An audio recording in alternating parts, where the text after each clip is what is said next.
চীনের সঙ্গে আমদানি রপ্তানি অনুপাতের বিশাল ফারাকে হতাশা জানিয়েছে খাত সংশ্লিষ্টরা। তারা বলেন, ক্রমশই বাড়তে থাকা বাণিজ্য ঘাটতি কমানোর কোনো বিকল্প নেই। রপ্তানিতে গতি আনতে লজিস্টিক সাপোর্ট বাড়ানোর কথা বলেন বাণিজ্য মন্ত্রণালয়ের যুগ্ম সচিব বেলাল হোসেন। মনিরুল ইসলামের রিপোর্ট।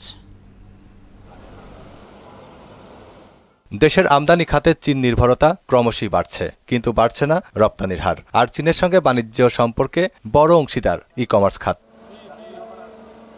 2024-25 অর্থবছরে 1,664 কোটি ডলারের পণ্য আমদানি করেছে বাংলাদেশ। এর বিপরীতে রপ্তানির পরিমাণ মাত্র 71 কোটি 53 হাজার ডলার। চলতি অর্থবছরে বাংলাদেশ ও চীনের মধ্যে বাণিজ্যের পরিমাণ 1,735 কোটি ডলার। আনুপাতিক হারে চীন থেকে আমদানির পরিমাণ 31 ভাগ হলেও রপ্তানি কেবলমাত্র 1 ভাগ। এখান থেকে যদি 20টা মানুষও একজন ইন্ডাস্ট্রিয়ালিস্ট হয়, দেন আলহামদুলিল্লাহ এইটাই আমাদের জন্য বড় অ্যাচিভমেন্ট হয়ে দাঁড়াবে। চিন্তা করছি যে এখন দেশে একটা কিছু করব, আর ই কমার্স বিজনেসের মাধ্যমে সেটা করব। চায়না বাংলাদেশ ই কমার্স সামিটে উদ্যোক্তারা বলছেন, রপ্তানি বাড়াতে উৎপাদনমুখী শিল্প খাতকে আরও উৎসাহ দিতে হবে। দারুণ একটা সম্ভাবনা রয়েছে আমরা বাংলাদেশের অর্থনীতিকে সমৃদ্ধি করার জন্য।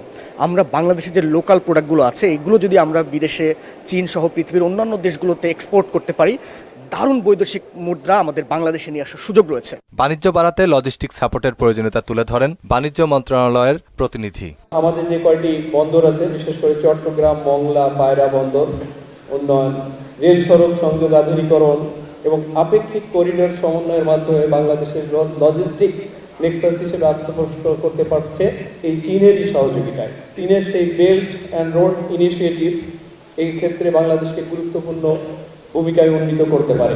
চীনের প্রযুক্তিগত সহায়তা নিয়ে বাংলাদেশের ডিজিটাল অর্থনীতিকে আন্তর্জাতিক বাজারে প্রবেশের বিষয়ে কাজ করার কথাও জানান তিনি। আলিবাবা, জেডি, টেনসেন্ট এসব প্ল্যাটফর্ম বাংলাদেশের এসএমএমই উদ্যোক্তাদের আন্তর্জাতিক বাজারে প্রবেশের সুযোগ বৃদ্ধি করতে পারে।